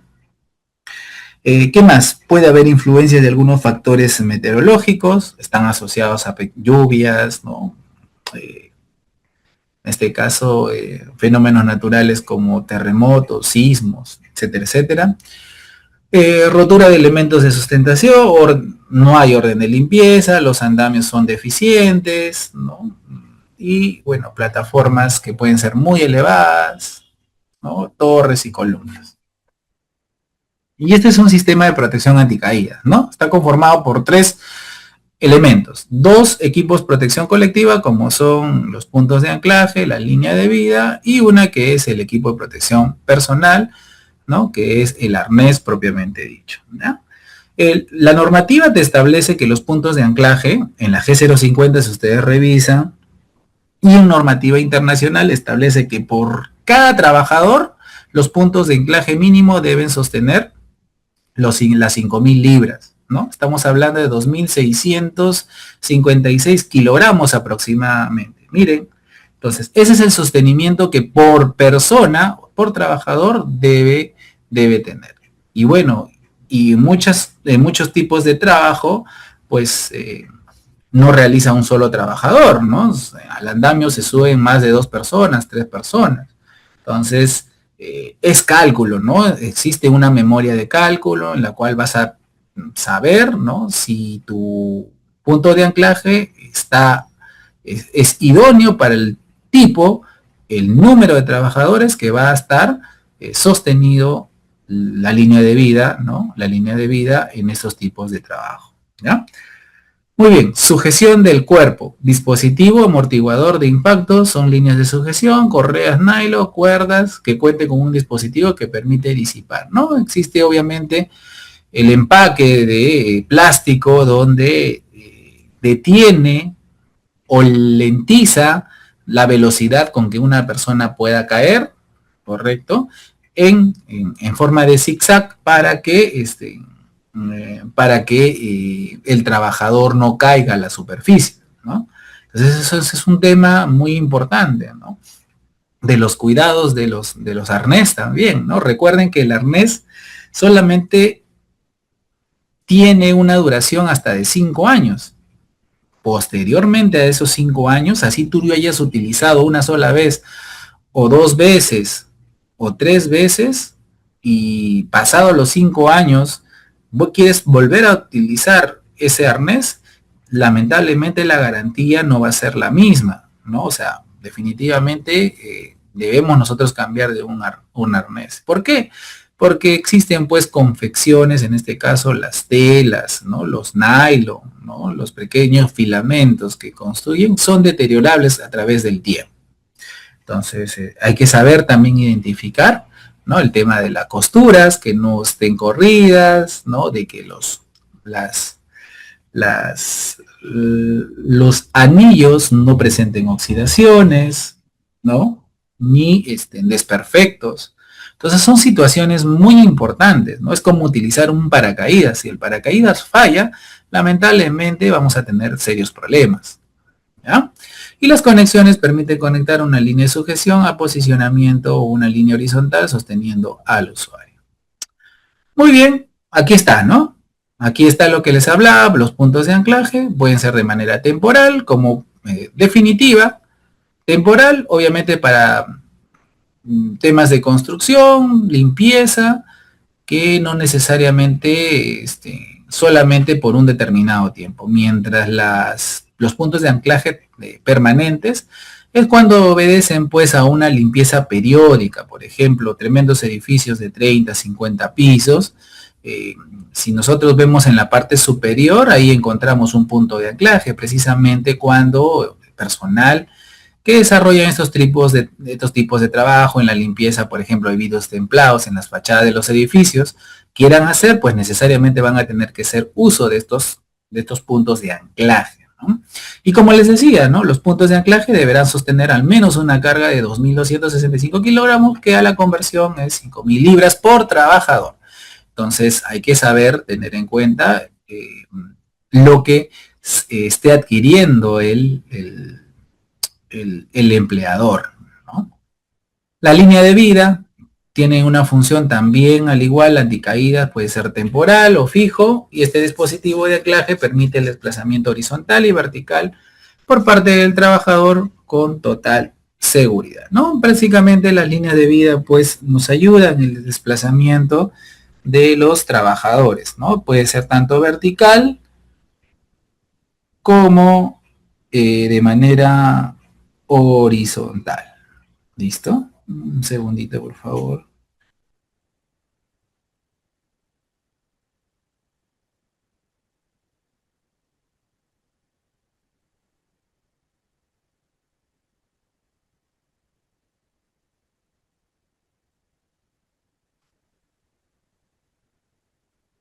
Muy bien. Este es el arnés de seguridad, como ustedes ven. Es un conjunto de correas, ¿no? Y también accesorios que ayudan al trabajo de evitar, ¿no? Evitar problemas de caídas ante las personas, ¿no? Constituidos por muchas argollas, ¿no? Anillos, ¿no? O hebillas, que sí se puede saber, y un conjunto de correas, ¿no? Correas, cinturón, que ayudan al propósito, ¿no? Que es evitar una caída del trabajador. Ahora también, ¿no? Los planes de respuestas inmediatas, yo justo el día de ayer acabé justo ayer acabé una unidad con unos alumnos en Sencico y me decían, ingeniero, los arneses de seguridad, ¿cuánto tiempo deben permanecer suspendido un trabajador?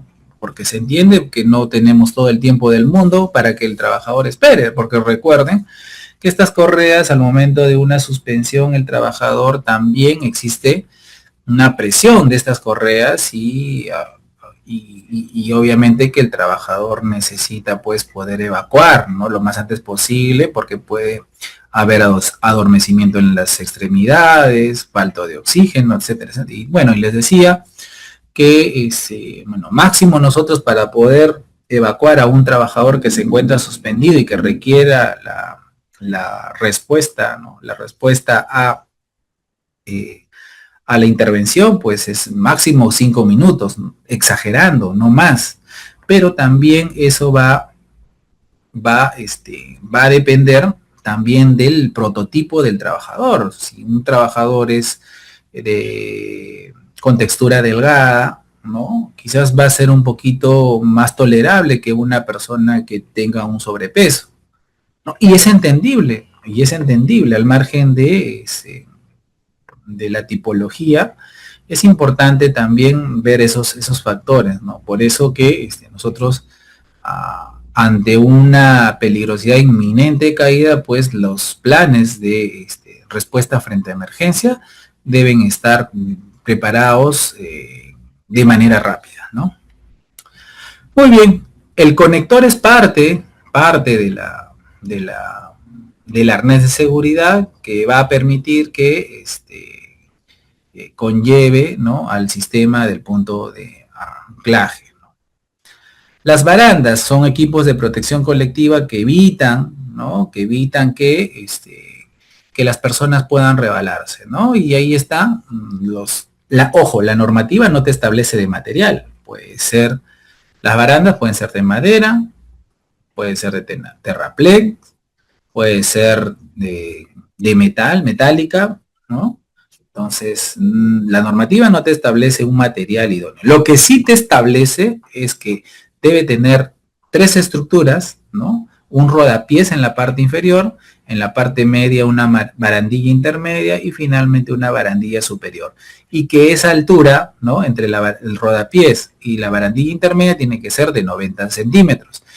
Un volado de 10 para el soporte, prácticamente allí está la altura de el metro, ¿ya? Entonces es importante establecer esto, ¿no? Las barandillas pues son métodos más, si se puede decir, más cómodos económicamente, dado que no se necesita pues realizar la compra, sino de poder tú mismo, respetando estas normas técnicas, poder instalar, ¿no?, de manera adecuada. Los ganchos y mosquetones son elementos metálicos que ayudan a integrar, ¿no?, entre las conexiones que está entre el arnés y los puntos de anclaje. Las eslingas, las eslingas son parte del arnés de seguridad que ayudan al momento de caer, estas puedan darle mayor facilidad, ¿no?, fácil conexión al arnés y a los puntos de anclaje, pero también ayuda a poder amortiguar el proceso de caída frente a algún deslizamiento que nosotros podamos tener, ¿ya? Entonces, para eso también no solamente actúa solo, ojo, para eso está el disipador, ¿no? El disipador es el que va a proteger y como les decía inicialmente, los va a lentizar el proceso de caída que sostiene, ¿no? Y ese es el absorbente, ¿no? El absorbente de choque, ¿no?, permite disminuir la fuerza de impacto y disipar pues la energía, ¿no?, que podía transmitirse en el cuerpo de la persona, ¿ya? Recuerden que al ser ya utilizado este componente, ya se debe desechar y comprar nuevamente otro. No es reutilizable, no es solamente una vez de por vida. Es como un cinturón de vehículo, ¿no? Tal cual, ¿no? Cuando se hace uso, sale automáticamente la bolsa, ¿no? Y esa bolsa pues va a tener que nuevamente, ya bueno, la bolsa ya tendrá que sacarse y instalarse otra, ¿no? Los andamios. Los andamios son importantes, son estructuras provisionales que ayudan en el trabajo de altura, que existen pues de diferentes formas los andamios, de diferentes materiales, normados y no normados, ¿correcto? Eh, que le establecen seguridad al trabajador. ¿Ya? Cuando ustedes ven una cartilla entre verde, amarilla y roja, simplemente está haciendo una evaluación previa en el acondicionamiento y el tema de instalación que pueda desarrollarse en un trabajo, ¿no? Para lo cual siempre previamente tiene que, antes de identificar o revisar, debemos nosotros siempre ver la nivelación de los andamios, el acceso que tiene este andamio para poder realizar los trabajos, las instalaciones de las escaleras interiores, ¿no? Los, los, eh, las piezas, ¿no? Que están instaladas de forma diagonal y horizontal, y también los puntos de fijación, ¿no? Hay que ver que no presenten inconsistencias, que no haya óxido, que todo esté funcionando de la mejor manera. Y también revisar pues los seguros de ruedas, si todos los bloqueos están activados, esto con la finalidad de que el andamio no pueda correr o ceder, ¿sí? Y finalmente, siempre es bueno, si es que es un andamio normado, poder realizar pues la cartilla, ¿no? De seguridad que tiene el andamio normado, ¿ya? Las medidas, certificación, ¿no? Toda constancia que se entregue al final de un proceso que acredite debe cumplir con ciertas exigencias, ¿no? Debe estar pues amparada a una normativa, ¿no? La cual se hace o se cumple con la finalidad que una persona pueda realizar la utilización de una manera correcta. Sin embargo, también se realice una capacitación para que ellos también puedan saber utilizar los implementos que le da, ¿no? Para eso están pues reforzamiento de las capacitaciones, ¿no? A los empleados, esto ya lo habíamos hablado. Y también formular nuestras brigadas de emergencia, ¿no? Recuerden que hay 3 brigadas, ¿no? Brigadas contra incendio, ¿no? Las brigadas contra incendio, la brigada de evacuación y de primeros auxilios, ¿ya? Procedimiento, informar sobre cualquier condición de salud que genere restricciones antes de realizar cualquier tipo de trabajos en altura. Obviamente, ¿no? También el trabajador tiene que sincerarse, ¿no?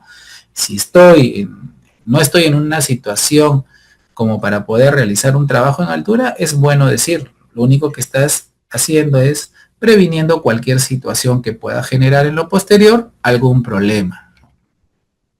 Medidas de control, siempre la inspección permanente de los equipos de protección personal y de equipos de protección colectiva.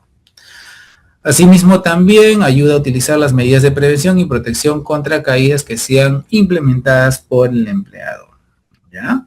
Estas medidas de prevención que deben ser implementadas, lo podemos encontrar en el Reglamento Interno de Seguridad y Salud en el Trabajo, lo podemos encontrar en el IPRC, ¿correcto? Lo podemos encontrar en los procedimientos escritos de trabajo seguro y en otras documentaciones anexas a las que acabo de mencionar. Así también un correcto monitoreo de los materiales que cumplan la función adecuada, ¿no? Que ayude a complementar los trabajos que estamos realizando y finalmente siempre participar en las elaboraciones de los IPRC. Recuerden que eso es una obligación, que todo empleador debe entrevistar a los trabajadores con la finalidad que ellos sepan elaborar pues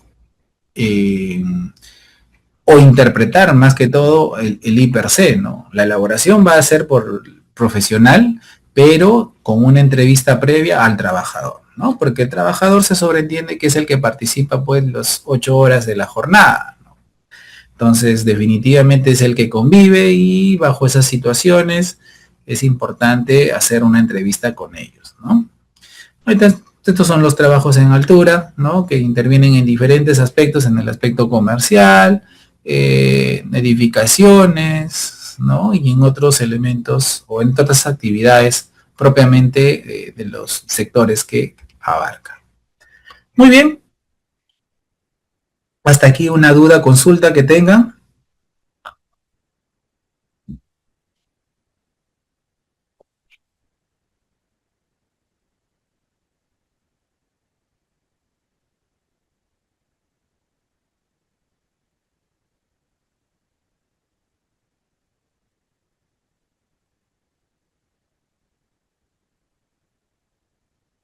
Listo. Continuamos entonces. Alcances complementarios. No queríamos, no queríamos dejar de hablar de los trabajos en caliente, ¿ya? En los trabajos en caliente, como se había indicado inicialmente, es un trabajo que involucra una fuente de ignición, ¿no? O chispas que pueden producir calor, ¿no? En ese entender se comprende los trabajos de soldadura, oxicorte, esmerilado, pulido, de soplete o precalentamiento de materiales. Recuerden que estos trabajos en caliente se pueden dar en planta, como también pueden desarrollarse en superficies donde el área se encuentre de manera limitada. Por ejemplo, los mantenimientos de tanques cisternas, ¿no? De almacenamiento de combustible. Estas cisternas pues están pues confeccionadas por planchas de, de acero en algunas oportunidades, en mayores oportunidades, y siempre es bueno realizar un mantenimiento preventivo, la cual pues los trabajadores pues realizan pues trabajos de soldadura. En virtud a ello, a veces los trabajos como estos están asociados a dos trabajos de alto riesgo. Una será la de espacios confinados y otra será pues los trabajos en caliente. Entonces a veces hay situaciones que pueden estar pues unidos a estos trabajos y que ambos tienen tal cual responsabilidad como, como lo que se vendría a desarrollar, ¿no? Con todos los procesos de seguridad, ¿no? Basado en el comportamiento de la prevención. Muy bien, cuando hablábamos de EPPs especiales, ¿no? Que es una de las características de los trabajos de alto riesgo, precisamente en el artículo 31 del Decreto Supremo 024-2016-EM establece que los trabajos en caliente se debe tener en cuenta que en cada inspección previa al área deben utilizar sus EPPs, ¿no? Adecuados a este trabajo, adaptar ventilación y previa capacitación, la cual el trabajador debe dar fe, ¿no? Que tiene todos los conocimientos respectivos para poder realizar las actividades, ¿no? Asimismo, también en el artículo 100, en el 13, en el subtítulo 13.9 de los equipos de protección de trabajo en caliente, existe una relación de elementos de equipos de protección personal que debe conllevar mínimamente cada trabajador, ¿no? Y son lo que ustedes ven en pantalla, ¿no? Tapones orejeras, ¿no? Capucha. Recuerden que todo lo que es compartimiento, protección, prenda, es de material de cuero, ¿correcto? Obviamente que si es pues es la ropa normal que nosotros utilizamos o la ropa de trabajo, pues tiene un porcentaje sintético, ¿no? Y y puede ocasionar pues mayores consideraciones. Por lo tanto, todo lo que se trabaje en el ámbito de soldadura se realiza de acuerdo a la utilización del material cuero, ¿ya? Ahí vemos guantes de cuero, mandil de cuero, ¿no? La capucha es de cuero, las gafas protectoras tienen que ser transparentes. Si es un lugar profundo, poder evaluar las utilizaciones de lentes de color amarillo intenso, ¿no? Que ayude a aclarar el área, ¿no? Y adicionalmente, lo más importante, su máscara, ¿no? De soldadura, ¿no? Para evitar, pues, cualquier elemento expuesto de luz halógena, ¿no? ¿Cuáles son las medidas y controles, soldadura y corte que se desarrollan, ¿no? Siempre revisar los alrededores, que no haya ningún elemento inflamable, ¿no? Eso es lo primero para evitar explosiones. Asimismo también, si estamos desarrollando un trabajo en espacio confinado, es decir, espacios reducidos, debemos controlar, ¿no? Bajo equipos de gases, ¿no? Para poder evaluar, ¿no? El grado de exposición que está teniendo el trabajador que está desarrollando la actividad. Indica también, utilice una persona que vigile por si se produce un incendio, ¿no? Es importante también utilizar una persona, ¿no? Para la vigilancia, ¿no?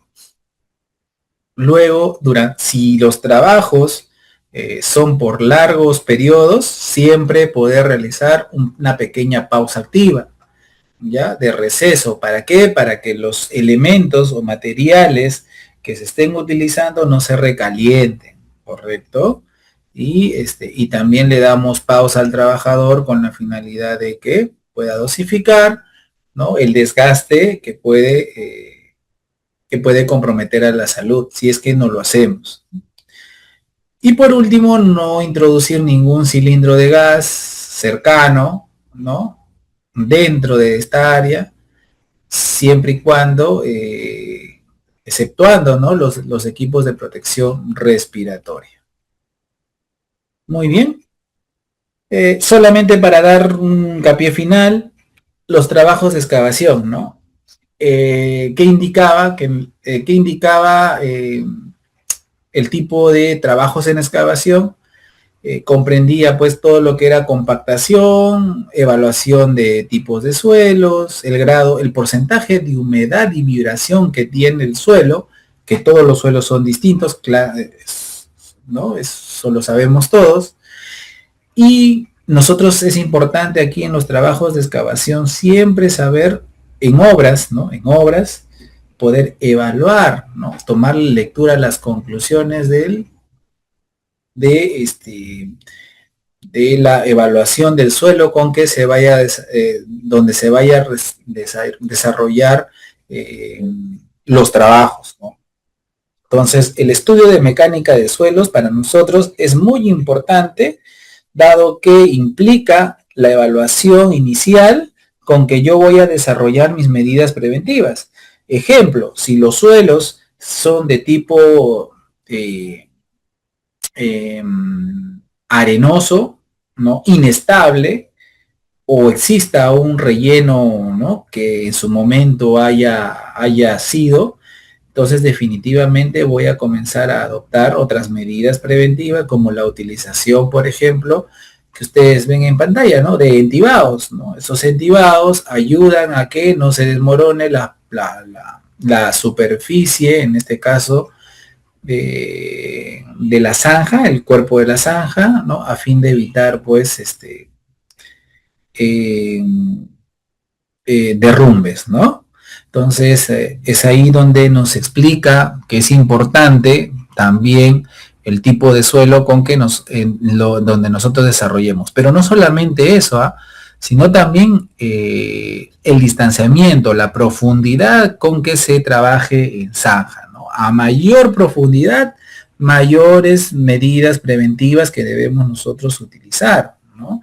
Escaleras, ¿no? Escaleras, entibados, ¿no? Dependiendo a la profundidad o al tamaño, ¿no? En los casos que se realicen trabajos en taludes o cerca de excavación de profundidad mayor o igual a 1.80 metros, los trabajadores deberán contar con un sistema de prevención y detección contra caídas. Claro, eso está, ¿no? Está regulado, la cual nos establece ello, ¿no? La preparación y la adquisición de elementos, en este caso en sistemas de detección de caídas, ¿no? Para trabajos mayores a 1,80 m. ¿Listo, señores? ¿Hasta ahí hay una duda o consulta que puedan tener?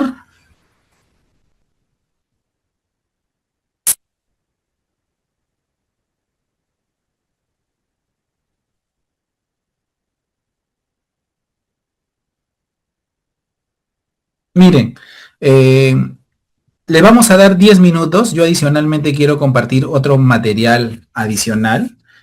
Quiero enseñarles algunos modelos de PETs, de PETAR y cuáles son los formatos que se desarrollan en cada una de ellas, en estas actividades de alto riesgo. Entonces les pediría un break, vamos a tener un break de 10 minutos para ya poder realizar la última parte, ¿no? De casos prácticos que ustedes quizás, no sé si en algunos ya conocen, ¿no? Conocen, pero que a los que no les puede servir de mucho la información que nosotros podamos tener, ¿no? Entonces, en virtud de ello, vamos a hacer una pausa de 10 minutos para volver con la última parte de estos casos prácticos que se desarrollan en diferentes sectores productivos. ¿Listo? Muy bien. Quedamos así. 10 minutos, estamos retornando.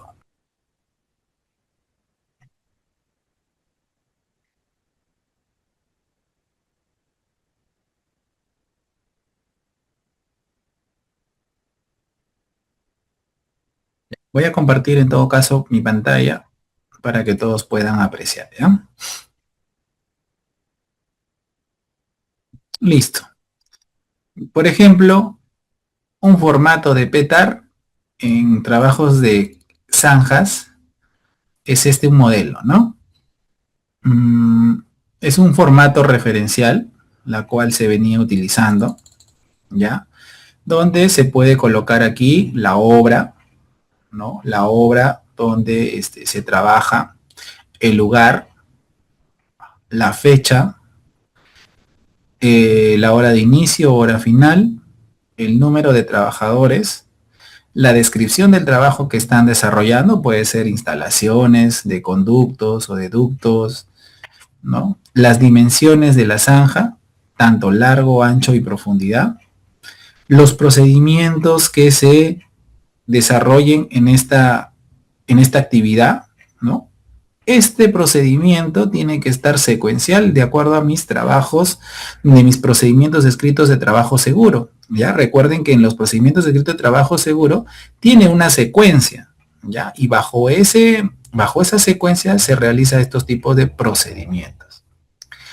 Allí también va a estar el nombre y apellido de las personas que van a realizar el trabajo, ¿no? O su ocupación, la firma de inicio y la firma de término.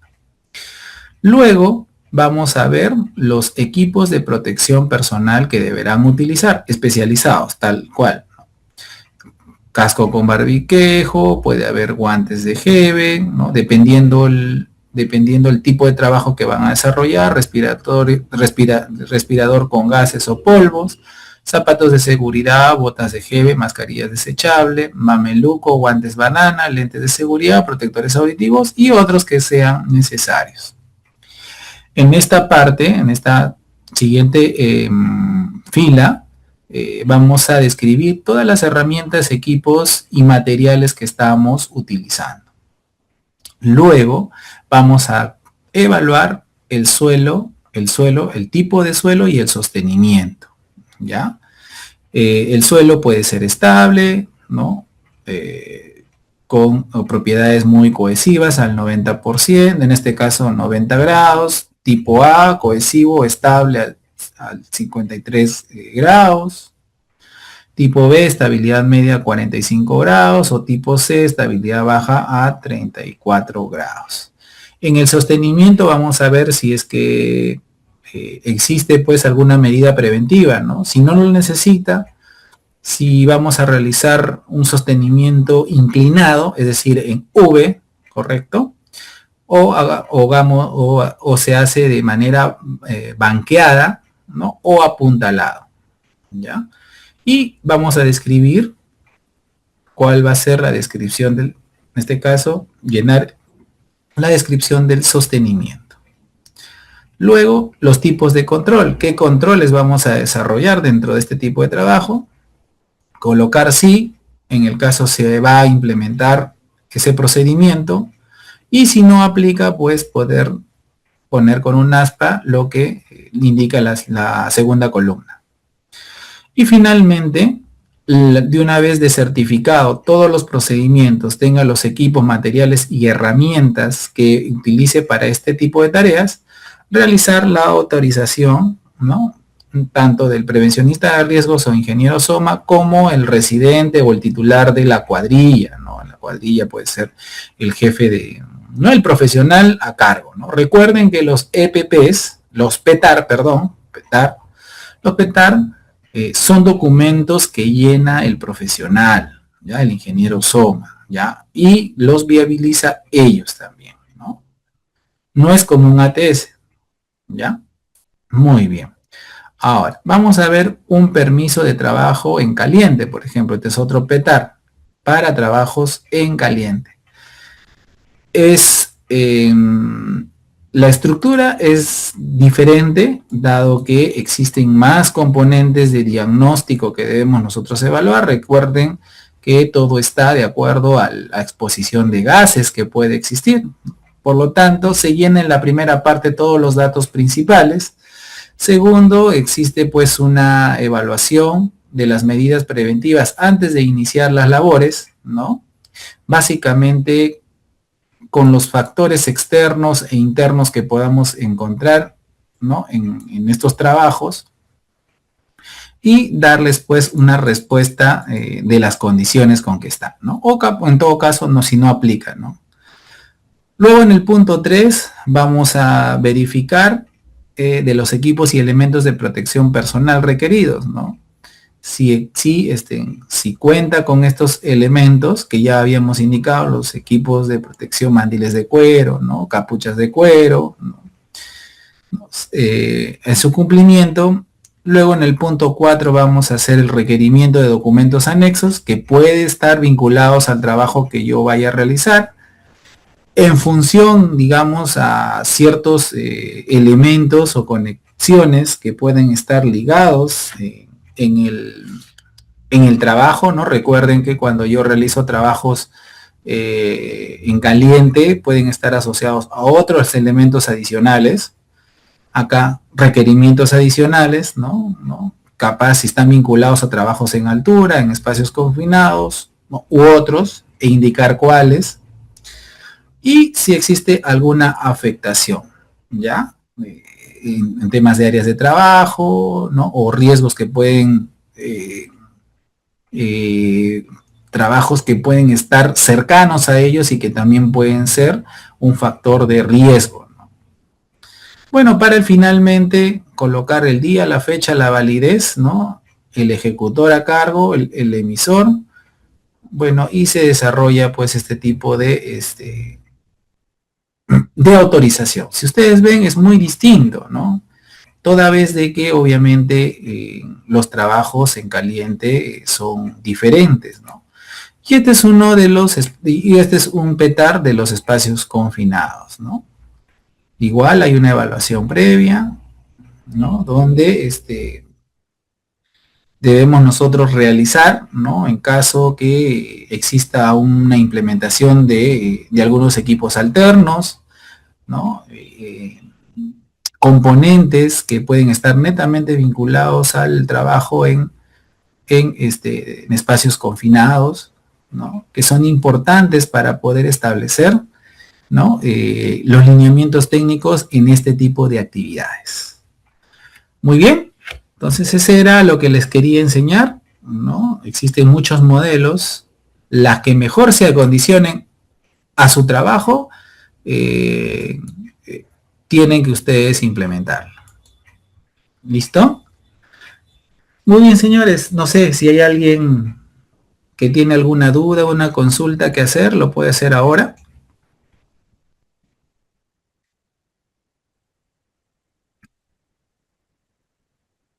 Voy a poner mi camarita para poder ya finalizar. ¿Alguna duda, consulta que tengan, jóvenes?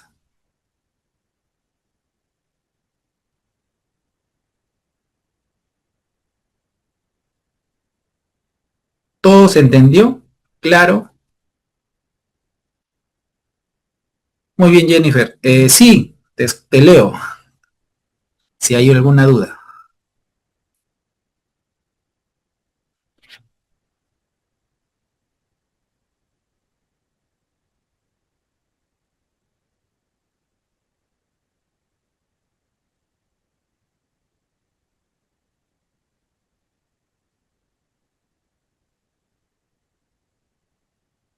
Ya, ok.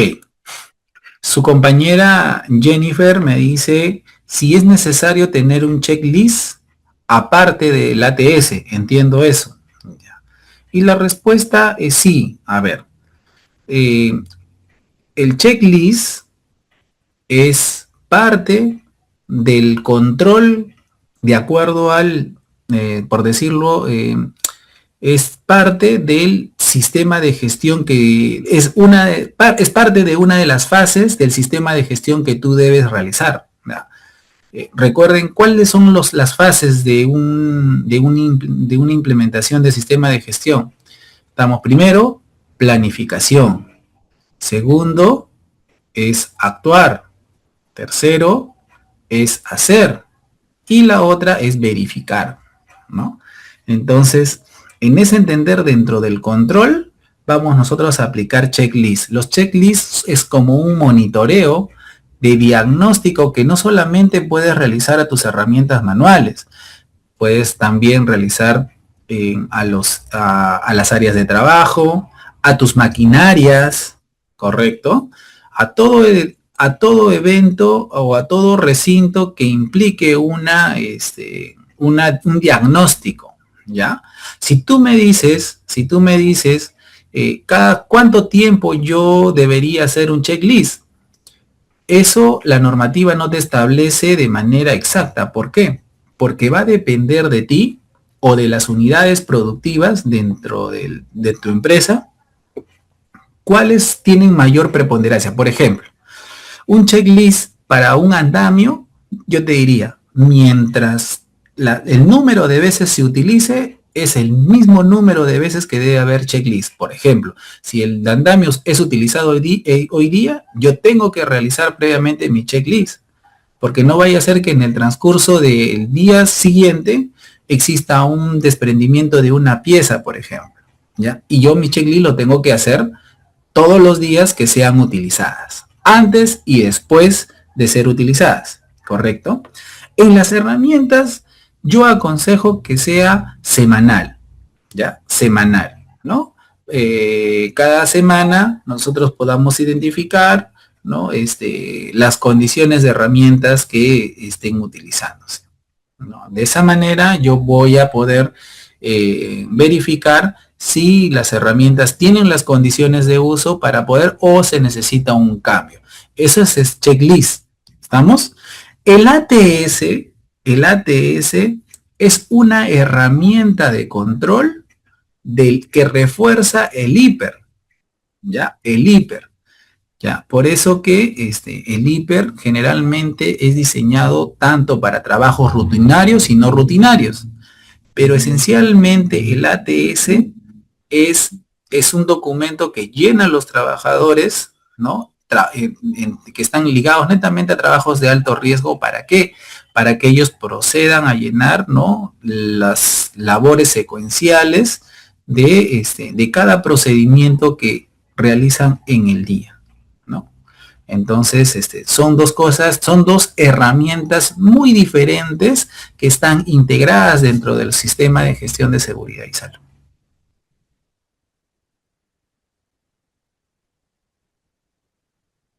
No sé si hay otra pregunta.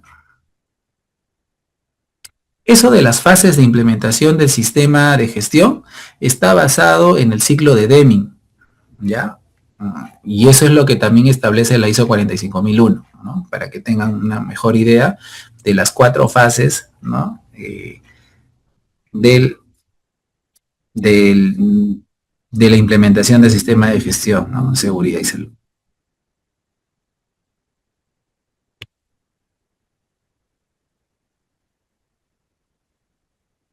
¿Listo? ¿Alguna duda? ¿Consulta que tengan?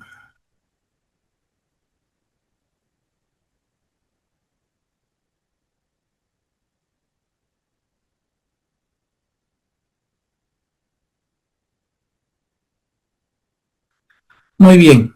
Si no hay otra consulta o duda, vamos a terminar hasta aquí. Entenderemos que todos han comprendido estos materiales que se les ha podido exponer. Y bueno, ya culminando, agradecer a nombre del Instituto Peruano de la Capacitación el poder juntar, ¿no?, esta tarde con la finalidad de enriquecer más nuestros conocimientos, esperando que estos materiales sirvan para eh, poder responder satisfactoriamente en distintas actividades, en temas de seguridad y salud que cada uno pueda llevar. Y bueno, así me despido hasta una próxima oportunidad.